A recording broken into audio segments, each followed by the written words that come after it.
Sindh high court में anti corruption खाते पारां जांच न करण खिलाफ़ दाख़िल दरख़्वास्त बाद एंटी करप्शन खाते वीसी दाऊद यूनिवर्सिटी के नोटिस जारी करे छॾिया। Dawood university of engineering and technology ऐं अॻूणे वीसी जे दौर में अरिड़हं ग्रेड जे ऑफिसर जी गैर क़ानूनी भर्तियुनि वारे मामले ते ॿुधणी थी।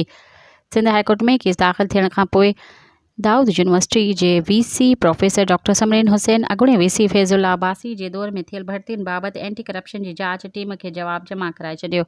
वीसी पारां अॻूणे वीसी जे दौर में जड़ण समूरी भर्तियूं जाली ऐं गैर क़ानूनी करार ॾिनी छॾियूं। वीसी जवाब में इंकशाफ़ कंदे चयो आहे त 15 मई 2014 खां यूनिवर्सिटी में पहिरीं खां अरिड़हें ग्रेड ताईं थियल भर्तियुनि लाइ इश्तिहारी सिलेक्शन बोर्ड सिंडिकेट मीटिंग ऐं इंटरव्यू कॉल्स जो को बि रिकॉर्ड मौजूदु न आहे। मज़ीद ख़बरनि ऐं तफ़सीलात लाइ विज़िट कयो असांजी वेबसाइट www.awamiNewsHD.com ऐं ॾिसंदा रहो अवामी न्यूज़ HD।